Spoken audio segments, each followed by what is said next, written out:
The Chinese, they're blowing us out of the water. They're getting 6 times as many patents in deep machine learning. Show me the study that the Chinese are getting weaker patents. Where's the evidence for that? We're going to wake up in a year or 2 or 5, and it's going to be too late.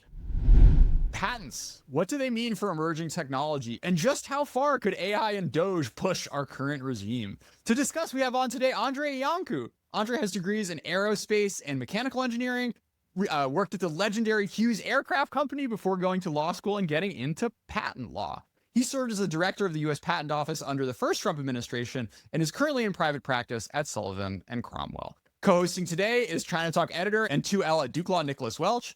And thanks to CSIS for partnering with us to bring you this episode, our first in a 3-episode CSIS Chip Chat series. Andrei, welcome to ChinaTalk. Great to be with you, Jordan and Nicholas. Good to see you. All right, so let's start off with the central contradiction in patent law. What are the two equities that this whole legal superstructure is trying to balance? Patent law has existed in the United States since the founding of the country. It actually is in the Constitution, in the body of the Constitution itself, in Article 1, Section 8, Clause 8. And that's where the founders gave Congress the right to create what they call in the Constitution exclusive rights for authors and inventors, therefore copyrights and patents.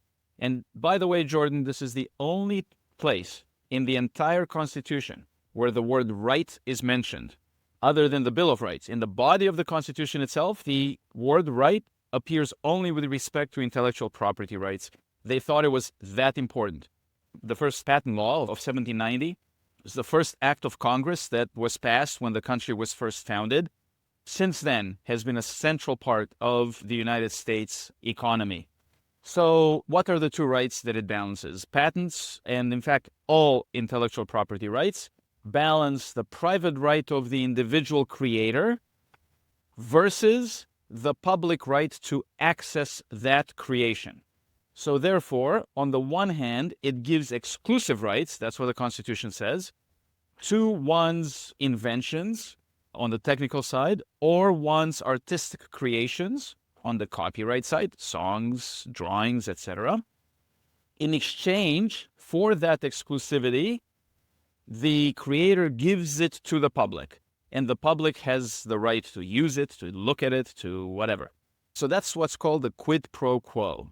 And this tension between the private right of protection versus the public's right of access, this tension has existed from the very beginning. Thomas Jefferson, who was the first head of the real patent system back then, he was the first patent examiner.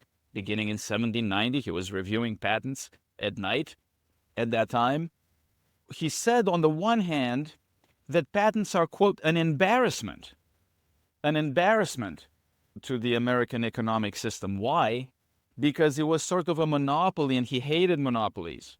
So on the one hand, he was very uncomfortable that you're removing from the public ability to have free access to ideas, and you're resting all of it in one individual. So he was uncomfortable with that. On the other hand, he also said at the same exact time that patents have given a spring to innovation beyond any of his comprehension. And, embodied in that tension himself, you see the whole tension in the patent system to this day. Great.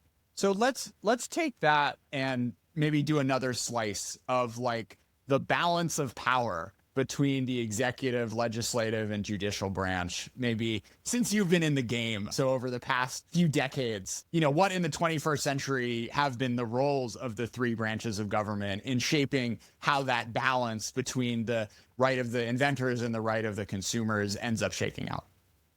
Congress creates the laws, and then the administration has to enforce those laws and administer them. And then the third branch, the judicial branch, interprets the laws. So Congress begins. They're the first ones. They have to make the patent laws in the first instance. And they've been struggling from the very beginning. And it's the same struggle. It's the struggle between the rights of the creator versus access by the public. Most prominently right now, there's a lot of discussion about drug pricing, for example, in the pharmaceutical space. how much protection should be given to the innovative companies that bring these drugs to market versus access by the public and by the generics and so on. You see that tension right there. And there's a lot of legislative action that's happening. And you hear members of Congress, you've heard it in some of the confirmation hearings this week and last week, some of this tension is bubbling to the front. And then, once the laws are passed and we have there's lots of intellectual property laws out there, it's up to the USPTO, Patent and Trademark Office, to enforce those laws and to grant patents and trademarks. And then the Copyright Office, registers copyrights based on those laws.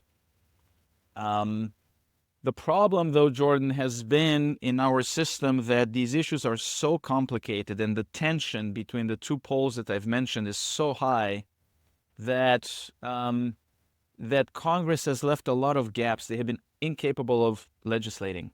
I'll give you an example. The first section of the Patent Code, it's actually called Section 101. It's really the first substantive section of the Patent Code, which defines what types of technologies are in the patent system and which ones are not in the patent system. It is so complicated, it hasn't been legislated on since 1793. The last time Congress wrote a law to say what technology is in and out was in the 18th century, okay? And here we are in the patent office and then in the courts trying to figure out, where does artificial intelligence fit into this? Where does DNA processing fit into this 18th century statute? And because Congress hasn't returned to it in 250 years or something like that, we have both the administrator and the court struggling to figure this out, and it's a bit of a mess. There is a bill out there called PERA, Patent Eligibility Restoration Act. It was introduced last year, bipartisan and bicameral. In the Senate, for example, it was Senator Tillis and Coons, Republican and Democrat, respectively. But they didn't move, and we'll see if they introduce it again. And again, it hasn't been touched since 1793, and it really is important that they get to it. But the issues are really hard. So let's stay on the political economy of this, or like, I guess on the one hand, you have the political economy fights of like, you're fighting over who gets to make more money. Is it the generics? Is it, the healthcare system? Is it the biomanufacturing companies? And then you have this sort of like philosophical arc that is happening above all of the individual industry fights. I'm curious, Andrei, like as the pendulum swings, is it kind of within specific industries where you have changes, or is it a broader national shift over the decades where you go from the system more supporting the patent holders versus the patent users? First of all, let me just make something clear here. There is only one patent system in the United States. And by definition, it has to apply equally to all technologies. So you cannot have patent laws for pharma that are different from patent laws for tech. Okay, so number one, whatever the laws are and however you interpret them, they basically have to be the same across technologies. And by the way, this concept of non-discrimination across technologies is part of international agreements that the United States has been pushing for a very long time. The TRIPS agreement, it's a multilateral international agreement where all the member states have ratified, and it's fundamental to the patent system. Why is that? Well, because by definition, you don't know where technology is going to go. And the whole point of the patent system is forward-looking, okay? And you can start picking winners and losers ahead of time. So that's the main reason. The other reason is one country might want to discriminate in favor of one industry, another country might want to discriminate in favor of another industry, and it would be completely unworkable. There's other reasons too. But nevertheless, let me just say that even though that's true, that the laws ultimately have to be uniformly applicable to all technologies. There are certain technologies that drive change in the system. So for example, the major tension for the last couple of decades has been between big tech and pharma.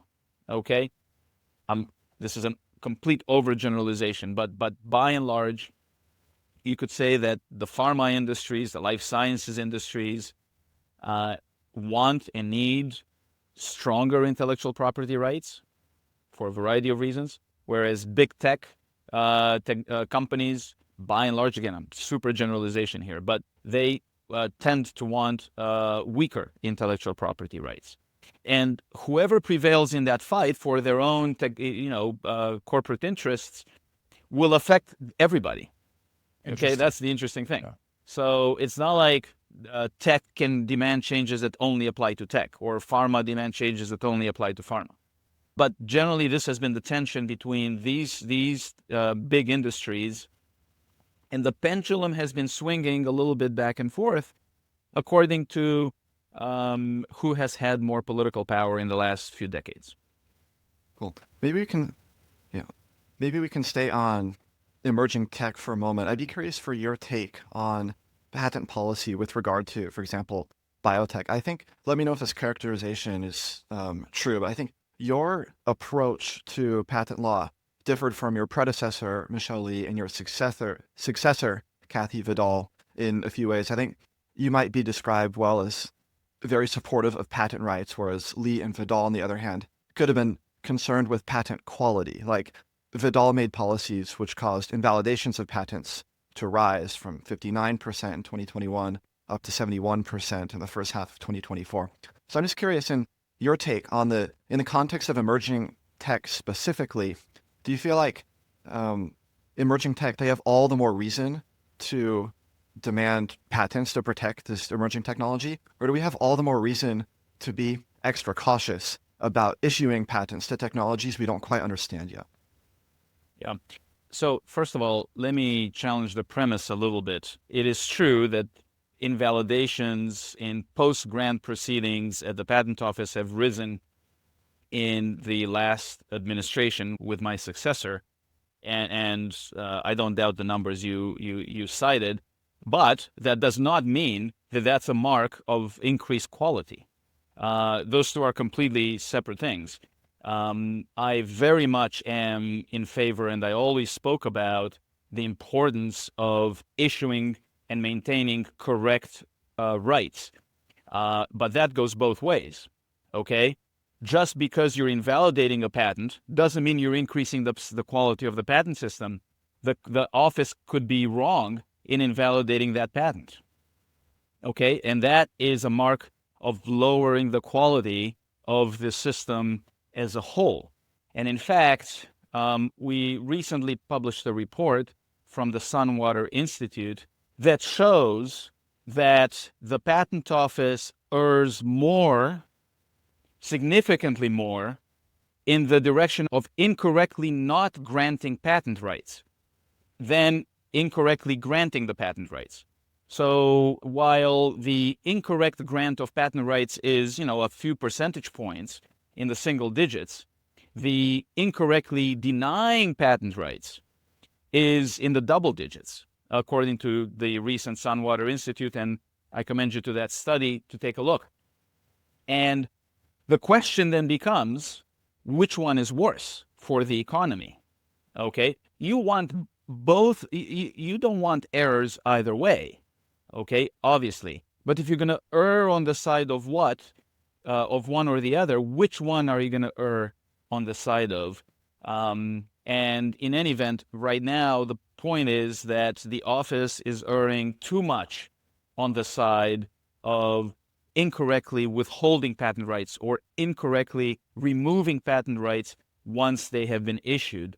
And that can be do tremendous harm to the innovation and the investment economy in the United States.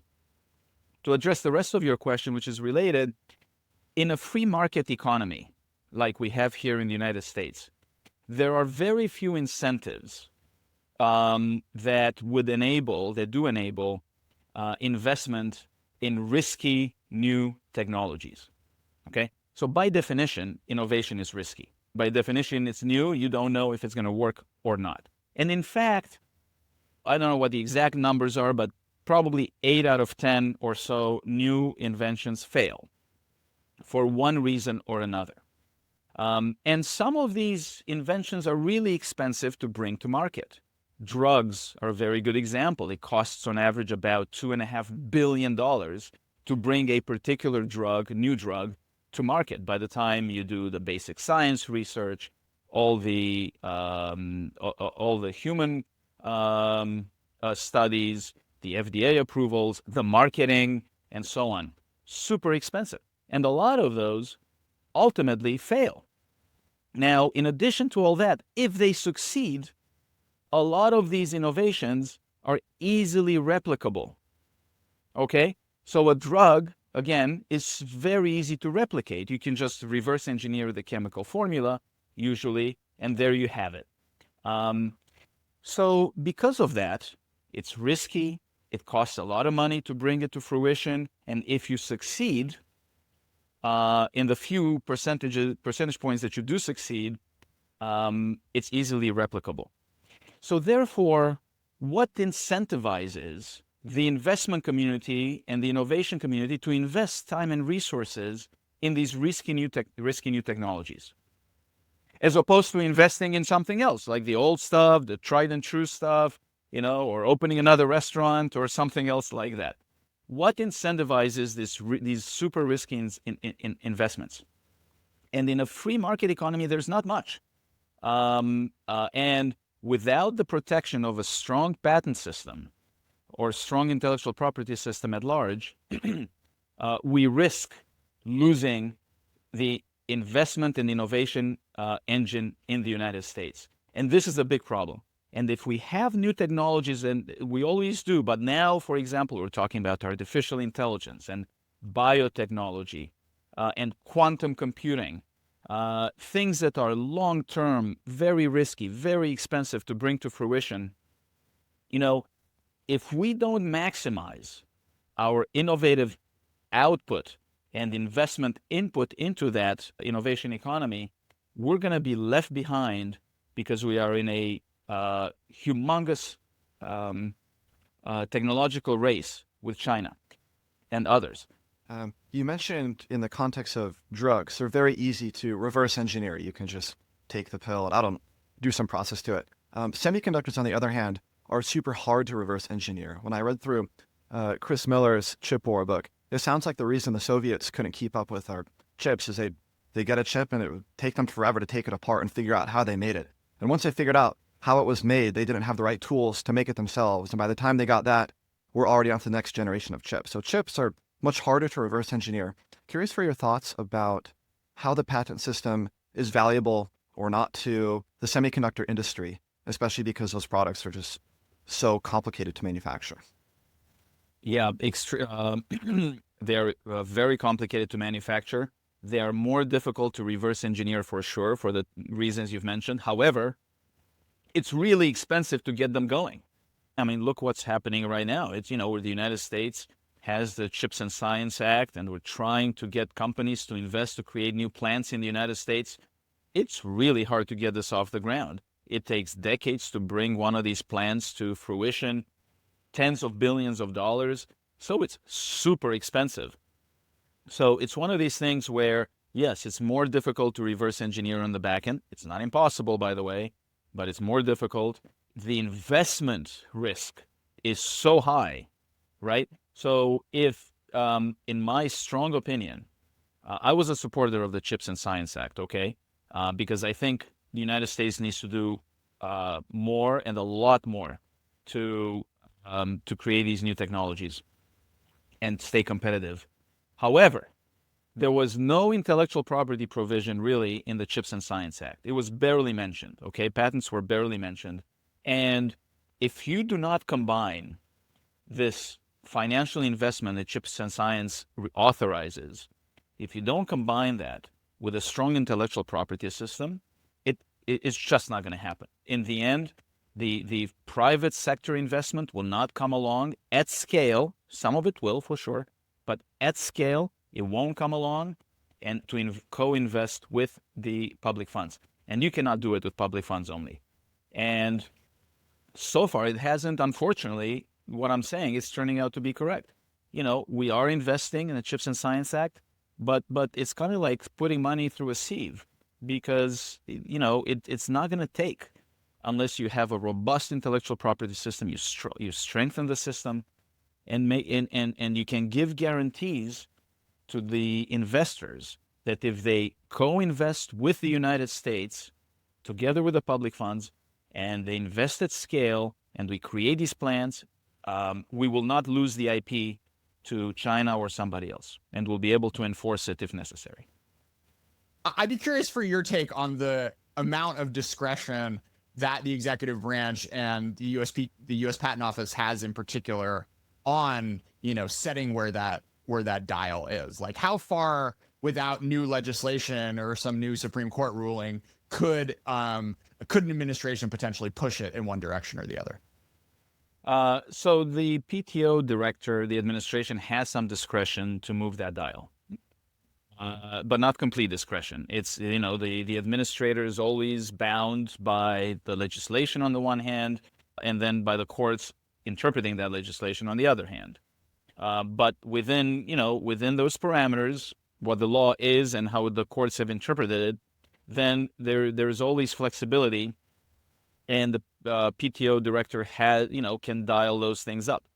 So just as one example, from the very first point that we discussed earlier in the program, the PTO director certainly has the ability to institute policies at the PTO, institute examination guidelines and training of the examiners at the PTO to make sure that we grant correct rights, that we don't grant patents that should not be granted, and at the same time we don't deny patents that should actually be granted.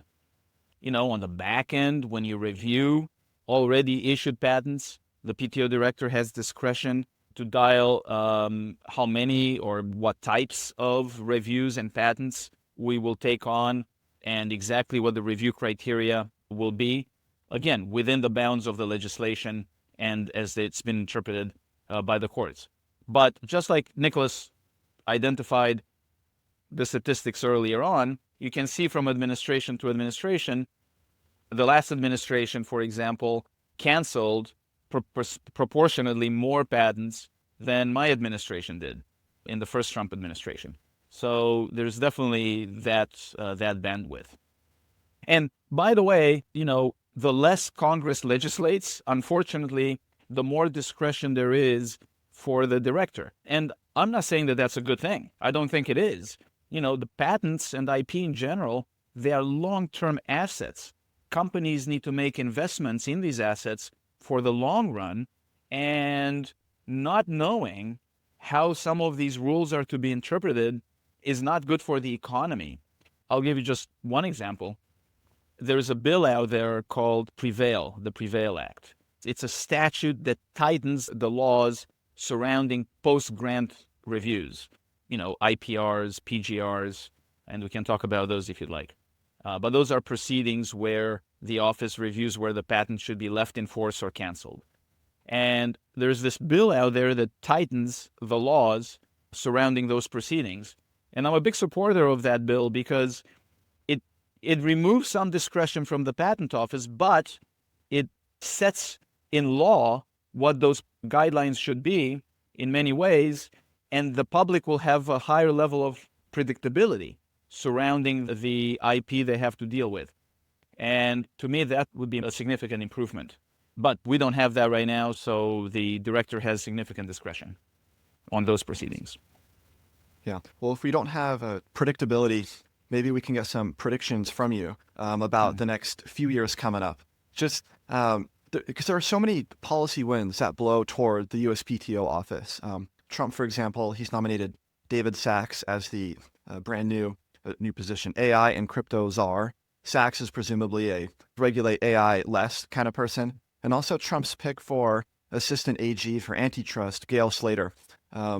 she's been quoted, she wants to bring back the so-called new Madison approach, no duty to license patents, and also that standard essential patents, or SEPs, should get the same protections as other patents, which presumably stands for strengthening the rights of patent holders. Just curious, yeah, within the leeway that we have, which it seems like is quite large, how do you think an incoming USPTO director is going to handle some of these big issues for the next few months and years? So Trump too.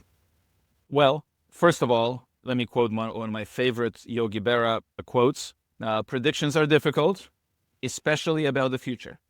So with that caveat, I am definitely encouraged by the IP positions in the new Trump administration. And look, I wrote an article in Fortune magazine, I think in October of 2024, so before the election, touching on on a lot of these points, including the regulation of AI, and saying, predicting back then that a Trump-Vance administration will be a significant improvement when it comes to intellectual property and these new technologies. And so far, just looking at the appointments, there's not been enough time to see what they will actually do, but just looking at the appointments of the human beings, I am very encouraged. Take Gail Slater, for example. So I worked with Gail in the first administration. I'm familiar with her positions generally. And just what you just mentioned now, Nicholas, I think it illustrates that this administration, Gail in particular in antitrust, they understand the importance of IP to a growing economy and our technological competitiveness. Take the new Madison approach. Basically, what it says is that intellectual property is good for the economy. It's not an antitrust issue that should be regulated from an antitrust perspective. And by and large, all patents, including standard essential patents, should be treated the same way and should be given full enforcement rights. There's no special provision anywhere in the code or in the legislature that standard essential patents should be treated any differently. And back in the first Trump administration, we had a collaboration between the USPTO, the Department of Justice, and NIST to put forward policies like this. And we had, for example, the 2019 standard essential patent policy position that basically said what you just articulated, which is all patents are to be treated equally, and they have all the rights of enforcement, including injunctions, and the laws should apply equally to all patents, including to standard essential patents. Then the Biden administration comes in, and one of the first things they do is they take down the 2019 policy. So the United States right now has no policy. I am hopeful with Gail at DOJ, antitrust, with Howard Lutnick coming in at the Department of Commerce, which oversees both PTO and NIST. I'm hopeful that we can reinstate those types of policies that are protective of American intellectual property. So we'll see how they shake up, but how they shake out in the end. But I am very encouraged by the appointments. Aside from the kind of general direction that you can, I guess, like reasonably project based on the appointee choices and what they've said so far, you have this new energy, which wasn't necessarily in your time in the Trump administration, of AI plus DOGE. So I don't know, like, how crazy could things get at PTO? What are things you would have never dared to do in your time as a director that the Trump administration 2.0, which is clearly considering pushing the envelope on a lot of different places, could potentially do for the better and I guess also for the worse when it comes to the patent office? Let me just first say that I don't think the PTO is first or among the first in sight for the people at DOGE.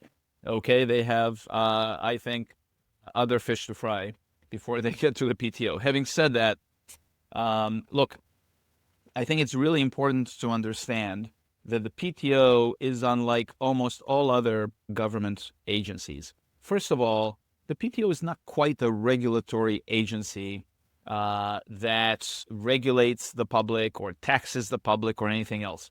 Unlike most government agencies, the PTO creates rights. You come to the office, the public comes to the office and applies for certain rights, patents and trademarks, and they leave with more rights than when they came in, usually, okay? So by and large, the PTO issues 7,000 plus patents every single week. Very large number of trademarks get registered every week. That is additive to the applicants, and it's additive to the economy. So we're not the taxing authority. We're not the regulatory authority. We help the economy. So it's a really important thing to keep in mind as a distinction. And it's combined with the fact that the PTO does not operate on taxpayer dollars. Okay? PTO operates almost exclusively on user fees. And the PTO examiners are production-based. Okay? They have to produce X number of units every bi-week and the like. So very different from most government agencies. So that's why I'm not entirely comfortable discussing action at the PTO within the concepts of DOGE, because I just don't think it fits within that. It's entirely possible that the new Trump administration will have some bold actions at the PTO, but I just don't think it's going to be within the DOGE framework, which is aimed at, by and large, reducing government and reducing government waste. Andrei, this sounds like you pleading at the pearly gates to be let in. I don't know. No, but I will say, well, I am pleading for folks to just understand that the PTO is really a special agency that, by and large, helps the economy. Now, I will say there are lots of improvements that can and should take place at the PTO. One of the boldest things that I've seen people talk about in the context of DOGE, actually, is that there should be action with respect to the PTAB. The PTAB is the Patents Trial and Appeals Board, okay? It's got two functions, trials and appeals. The appeal side is the bigger side. What it does is, like, if you're a patent applicant and you disagree with the examiner just will not give you a patent, okay? It just refuses to give you a patent because somebody else invented first or whatever. Then you can appeal to this PTAB, okay? So that's the appeal side. And then the trial side does work on patents that have already been issued, okay? So if a patent has already been issued, somebody else in the public can challenge it and say that it's invalid, it should have never been issued, and brings it to the PTAB, and you can have a trial on that.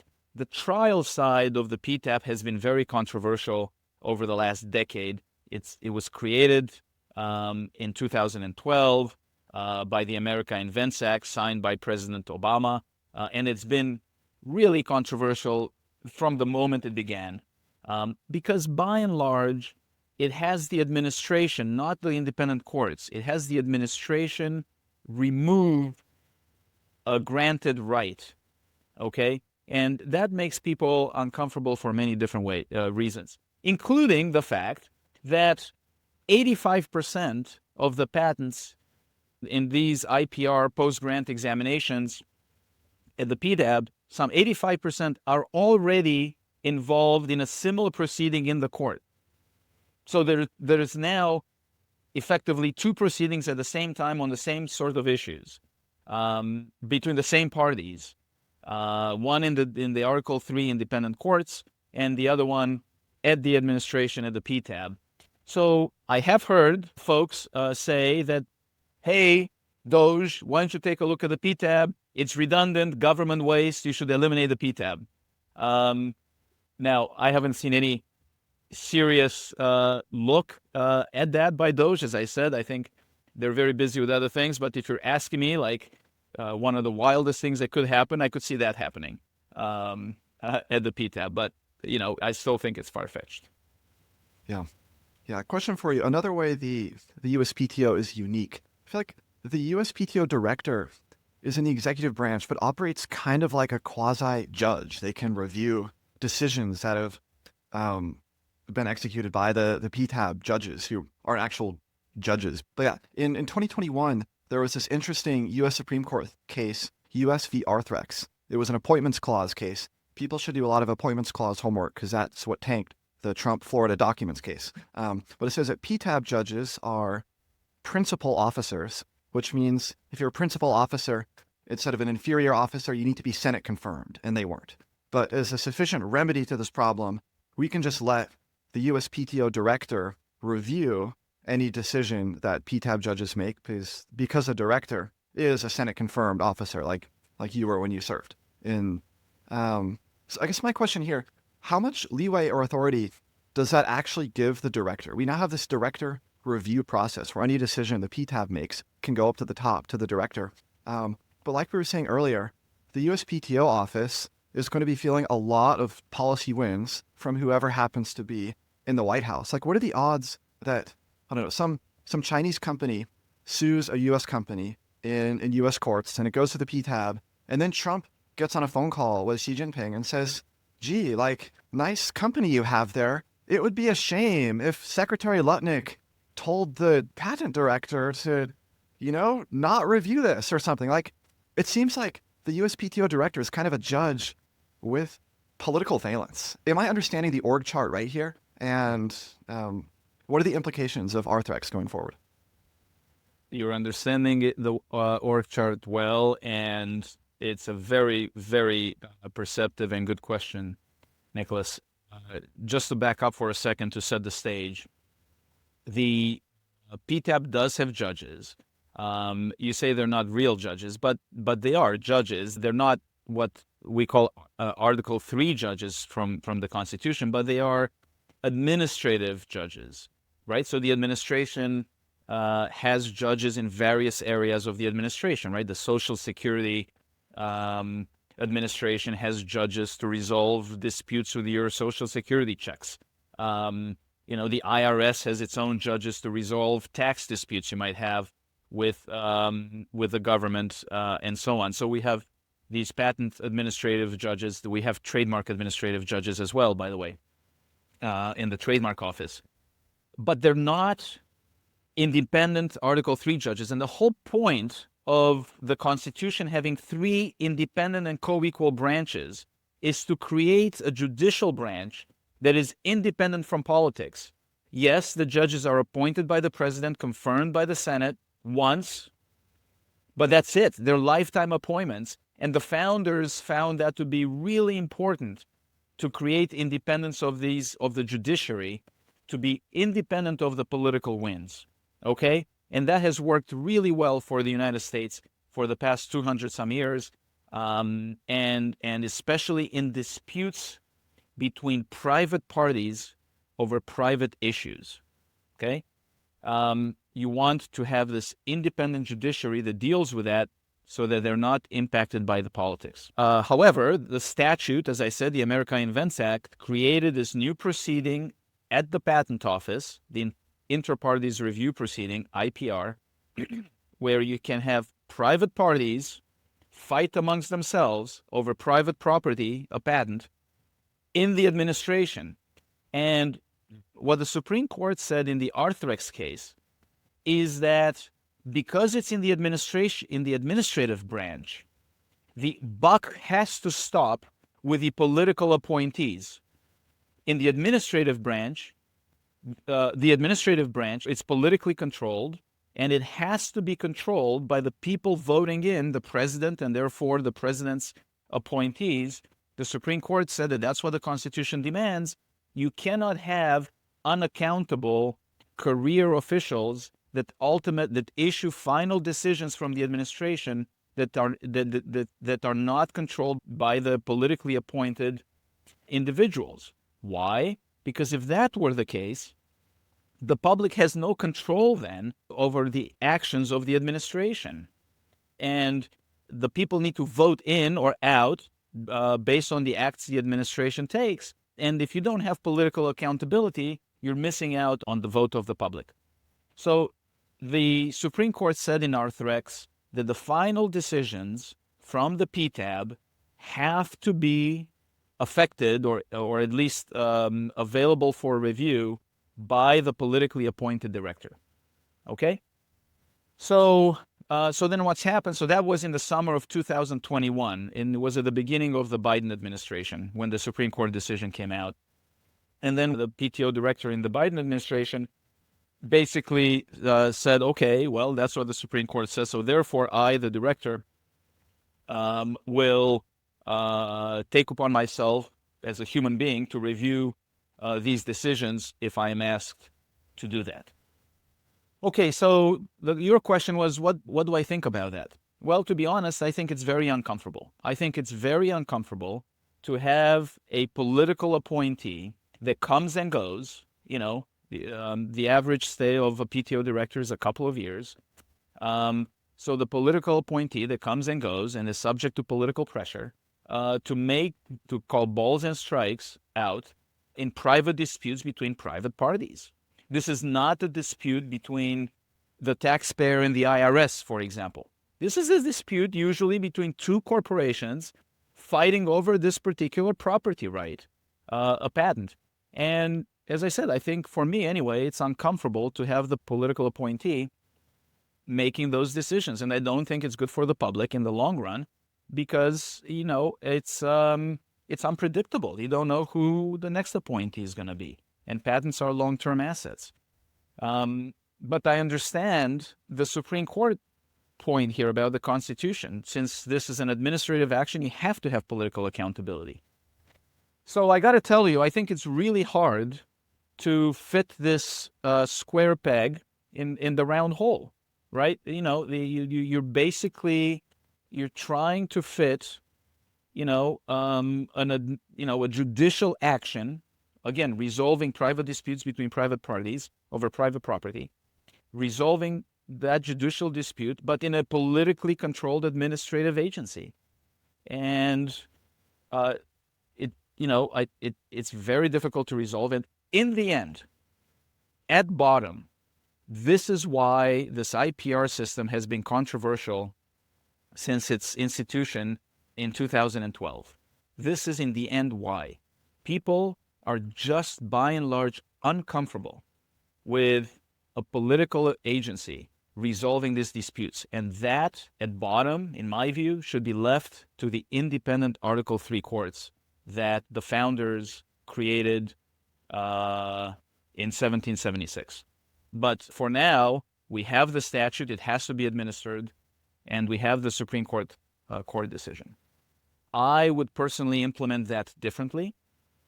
I would try to create separation to the extent constitutionally allowable between the director and these decisions. But in the end, I would try to find a way to move as much of this towards the court system as I could, because I think in the end, private disputes between private parties for private property should be handled by the independent courts to the extent possible. Let's talk about China for a bit. China has their own patent administration system. It's called the China National Intellectual Property Administration, CNIPA, and it operates quite differently than the U.S. And a talking point we hear all the time is just they grant a lot more patents than the U.S. Patent Board does, and that's true. The U.S. has a test for patents that's based on abstractness, whereas the Chinese authority reviews the invention as sort of a holistic whole and focuses on the technical solution. There was a stat in 2023. There was a study that said more than 12,000 cases that had been granted in China and Europe, but denied in the United States on statutory subject matter grounds. So they grant a lot more. But I guess the question here is, should we care that China grants a lot more patents than the U.S.? And is there anything that we could learn from how China runs their patent system? Yes, we should care. And it is a bit of a concern to me that somehow they've gotten a patent system that seems to be more robust than ours in some respects. China continues to steal IP at extremely high rates in many different ways. But on top of that, they also have their own innovation ecosystem, and they're maximizing it to the extent possible for their economy. And one of the things they've done over the past couple of decades is to systematically improve their patent system. And in some ways, they've overtaken us when it comes to some of these protections, and you touched on one of them. The Chinese laws, when it comes to subject matter eligibility, in other words, what technologies are subject to patent and which ones are not, their system is more clear and more robust than ours, which, as I said at the beginning of this conversation, has not been legislated in since 1793. Whereas the Chinese system, when it comes to subject matter eligibility, is new and fresh. So that has an impact, that absolutely has an impact, in particular for us, for our economy. If we want to maximize innovation in the United States, and if we want to maximize investment in that innovation in our free market system in the United States, we need clear laws. Okay, we need to know the rules of the road, and we need to make sure that that industry believes that its investment will be protected by the rule of law. And right now, on things like subject matter eligibility, the rules of the road are unclear. And you're making all these investments and you just don't know if it will be protected down the road, if it's in or out of the patent system, or how it will be interpreted. And that uncertainty, at least on the margins, is depressing our ability to invest at scale in these risky new technologies. And that puts us at a disadvantage with China.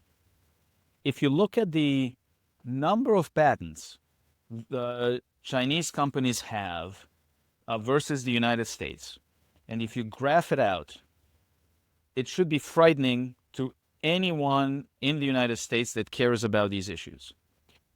If you look at the graphs of the number of patents, if you start graphing, let's say 20 years ago, okay, the Chinese were at the bottom, barely registering on the scale of patent grants worldwide, okay? And the United States was at the top or among the top. But take that out to the present day. About 10 years or so ago, there's a hockey stick effect that comes into play with the number of Chinese patents. Or patents granted to Chinese companies. The United States is basically flat for the last 20 years.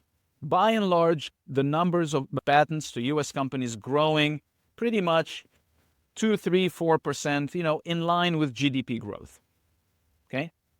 Whereas the Chinese, there's a hockey stick effect about, dozen years ago or so, and it rises and then it overtakes the United States about a decade ago, and then they're blowing us out of the water right now. And they're blowing us out of the water across the board, but more importantly, in the technologies that really matter. For example, they're getting 6 times as many patents in deep machine learning, which is the core of AI, than the United States. And this applies, not necessarily the same numbers, but the relative positioning applies in almost all the new areas of technology. And that should be a significant concern. Yeah, I mean, when I see charts like that, my first head goes to like Goodhart's law of like, what are we getting incentivized here for? I can imagine there'd be, university grants for X patents. I mean, it really comes down to a question of patent quality, right? Like, to what extent is looking at a national level of the amount of patents issued a good proxy for, innovation? And, is it better to look at, the market cap of Baidu versus Meta or whatever? Jordan, it's a very good point. And I don't think that you should just rely on the number of patents to make a definitive determination as to who's winning the race in a particular area of technology. But it is one indicator, and it's a really good leading indicator of where the technology will be in a little while, the number of patents. with respect to patent quality, that's the talking point that people who want to weaken the United States patent system makes, which is, okay, they're getting a lot more patents, but they're weak patents. They're bad quality patents. So then I say, what's your evidence for that? Show me the study. Okay, show me the study that on average, the Chinese are getting weaker patents worldwide as compared to the United States companies getting their patents worldwide. Okay? And I don't think that there is a reliable study out there that shows that system. It's not like all of our companies are getting the best patents in the world either. Okay? So just on a percentage point basis. 7,000 a week, you'll get a lot of duds too. So, for example, by and large, the Chinese are getting nowadays 3 times as many patents as the United States worldwide. If you just eliminate 2/3, okay, so we're taking out 2/3, now we're even. Are there that many really terrible patents that Chinese are getting? Where's the evidence for that? Sure. But more importantly, as I said, it's one indicator. We need to look at all the other indicators. And all the other indicators point in the same direction.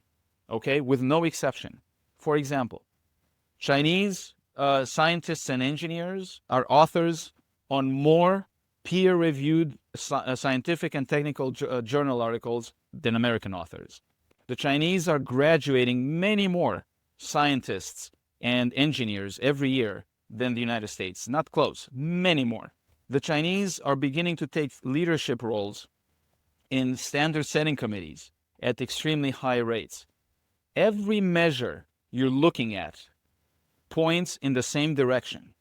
And we can start to dismiss one or the other for one reason or another. But I don't think the United States should lose sight and shrug its shoulders and say, it's just fiction, numbers. The evidence doesn't bear that. The evidence bears that we are in a tremendous technological race. And they are making tremendous progress. And we better attend to it right away and pull every policy lever that we have to incentivize the maximum potential output, innovation output in the United States as possible. Because otherwise, we're going to wake up in a year or 2 or 5, and it's going to be too late. Yeah, I was just going to say another indicator that I think we could look to that supports what you were saying. This was from a Hoover Institution report in 2023. It says PRC courts provide injunctive relief in nearly 100% of all successful patent cases. Specialized IP courts in China provide rapid rulings and readily issue injunctions. In fact, U.S. companies often now sue in PRC courts when they have a choice of jurisdictions in order to obtain the injunctive relief no longer available in the United States. That blew me away when I read that. If American companies are choosing to sue in Chinese courts over patent infringements or to obtain injunctive relief, I feel like, maybe we could start reforms and having people sue in United States jurisdictions. That's huge. Yeah, that is right. It's yet another way we have weakened our intellectual property system. It is very difficult to obtain injunctions for patent infringement in the United States. If you think about what a patent is, fundamentally, a patent, like any property right, is the right to exclude, right? If I have a house, I have the right to have a front door with a lock and exclude people if I don't want them to come in. It's a fundamental right of any property right. If I have a field, I have the right to put a fence around it and exclude other cows from coming to graze on my grass if I want it. Or I have the right to charge people to come in and graze on the grass or do whatever I would like with my property. Same with intellectual property. And in fact, as I said at the very beginning, the Constitution says that patents and copyrights are meant to give inventors and authors their exclusive right, which means the right to exclude and the right to an injunction. But since the eBay decision from the Supreme Court about 15 years ago, that has been very difficult to obtain in the United States. Whereas in China, for example, in Germany, it's almost automatic, the way it used to be in the United States all along until recently. And that, basically what it does it diminishes the value of American intellectual property. It makes it less valuable and therefore less useful to inventors and investors as they contemplate what to work on and what to devote their energies to. And that is very detrimental to our innovation economy. There is a bill out there, bicameral, bipartisan, called the Restore Act to fix this issue. But again, it was introduced late last Congress and it hasn't moved yet. The distinction between injunctive relief and I suppose the opposite would be money damages. So in U.S. courts, when you say it's harder to get injunctive relief because of eBay, does that mean the alternative is just money damages? So then a company could say, well, the cost of litigating and even losing would be cheaper overall than, like, as long as a court can't actually force me to stop using the patent, then I may as well just go through the litigation. Is that what we're referring to here when you talk about like weakening patent rights? Yes, exactly. If you don't have the right to exclude and all you have is the ability to charge a fee, then you are into what's called a compulsory licensing system. And that's not really a property right. Imagine that you have your house, okay? And the law says in your town that you can have your house, God bless, but you can't kick anybody out, okay? So Nicholas, you have your house. I don't know where you live, but let's say you live in some town in North Carolina, and here comes Jordan to your house. And he says, I'm setting up in your back bedroom, okay? And you can't kick me out, but you know what? I'll pay you rent. I'll pay you $100 a month. Doesn't matter. I'm going to just live with you. I'm going to come in with my wife and my 3 kids and my mother-in-law, and we'll just live in your house and we'll pay rent. How value? I mean, you're most likely going to move from that town if that's the rule. And most likely you're not going to buy that house. You're not going to make that investment if people can come set up in your house, and even if they want to pay you rent. No, thank you. No, if I want to rent it out, I will, but you can't force me to rent it out. This is such a fundamental, it's laughable almost. It is such a fundamental principle for real estate, real property, or personal property. Same thing with personal property, like a watch. Oh, okay, I'm going to come and just take your watch, okay? You can't stop me. I'm going to take it. Oh, but I'll give you $10 a month and I'll just take your watch and wear it wherever. Who even thinks about these things? It's laughable. But when it comes to like intellectual property rights, the American courts recently, they don't have a problem to say, you don't have the right to exclude. It makes no sense. And as a result, on the margin, it devalues that property right. It's irrelevant that you can also charge rent on it. Sure, it's helpful. It's better than nothing. Definitely better than nothing. But boy, it is such a humongous devaluation of that exclusive right that the Constitution contemplated. What's your pitch for 2Ls to get in this field? What can and can it deliver you in terms of life satisfaction, feeling whole and complete in your short, brief time on this planet? It's a great profession, really. If you're going to be a lawyer, I'm biased, obviously, but it's a great profession. You're dealing with the most interesting technical issues. You're dealing with the technology of the future, and the legal issues and the policy issues are super interesting. And just to bring it full circuit to where we began, you have, as a lawyer in this industry, on a daily basis, you'll have to resolve this tension between the right of the creator versus the right of access of the public, and whether you deal in policy circles, whether you're going to be a legislator and be in an elected position or appointed position, or a lawyer helping clients, which is most of what I do. It's extremely interesting and very satisfying professionally. So good luck, Nicholas. Hope you choose this career. So I gave you some heads up because it was too hard for our last patent guess. Were you able to come up with a patent-related adjacent song to take us out on, Andrei? No, but in all fairness, I did think about it this morning. You gave me less than 24 hours, so I don't have anything, Jordan. So I'm going to defer to you. All right, we'll see if OpenAI Deep Research can help us on this one. Andrei Iancu, thank you so much for being a part of ChinaTalk. A pleasure. Good to be with you guys.